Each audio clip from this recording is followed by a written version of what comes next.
আমি আজি 20 মহকুমা প্ৰাথমিক শিক্ষক সন্মিলনীৰ এই দ্বিবাৰ্ষিক অধিৱেশনত অংশ লৈছোঁ আৰু এই অংশ লোৱাৰ জৰিয়তে মুকলি সভাৰ জৰিয়তে ৰাজ্য চৰকাৰলৈকে আমি কেইটামান আহ্বান জনাব বিচাৰিছোঁ। প্ৰথম কথাটো হ'ল যে এতিয়া শিক্ষক কৰ্মচাৰীসকললৈকে অসম চৰকাৰে 2% দিয়ে দিলে, কিন্তু সেই 2%ৰ যি এৰিয়াৰৰ ধন দিব নে নিদিয়ে ৰাজ্য চৰকাৰ মৌন হৈ আছে। আমি আজিৰ এই সভাৰ জৰিয়তে এই মৌনতা ভংগ কৰাৰ কাৰণে আমি আহ্বান জনাইছোঁ।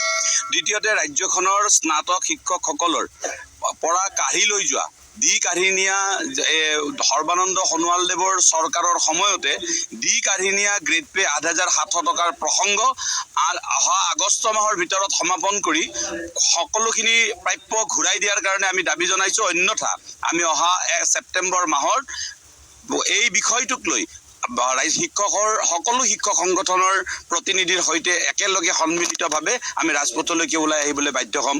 তৃতীয়তে কথাটো হ'ল যে ৰাজ্যখনৰ যি ৰাজহুৱা শিক্ষা ব্যৱস্থা, এই ৰাজহুৱা শিক্ষা ব্যৱস্থাৰ যিটো সংকট বৰ্তমান সৃষ্টি কৰা হৈছে, এই সংকট ৰোধ কৰাৰ কাৰণে শিক্ষকসকল যাতে বেছিভাগ সময় শ্ৰেণীকোঠাত থাকিব পাৰে, তাৰ কাৰণে শ্ৰেণীকোঠাৰ পৰা বাহিৰত থাকিব লগা যিবোৰ পাঠ্যক্ৰম বহিৰ্ভূত কাম দিয়া হৈছে, এইবোৰৰ পৰা শিক্ষকসকলক ৰেহাই দিয়াৰ আমি দাবী জনাইছোঁ।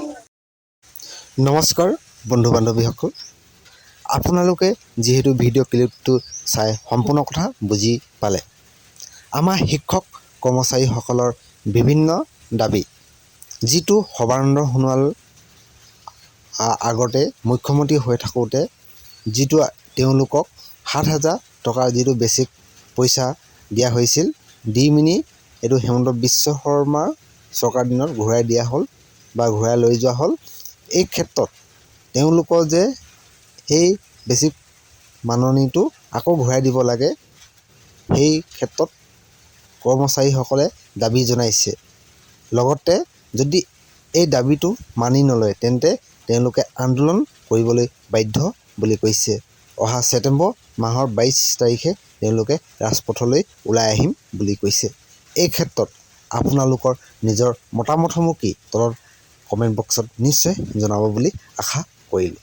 লগতে এই ভিডিঅ'টো আপোনাৰ বন্ধু বান্ধৱীৰ সৈতে শ্বেয়াৰ কৰি দিয়ক, কিয়নো এনেধৰণৰ খবৰসমূহ সকলোৱে যাতে পায়। আজিলৈ ইমানেই। অন্য এটি ভিডিঅ' লগ পোৱাৰ প্ৰতিশ্ৰুতিৰে মই আজি সকলোৰে পৰা বিদায় ল'লোঁ। ধন্যবাদ। জয় আই অসম।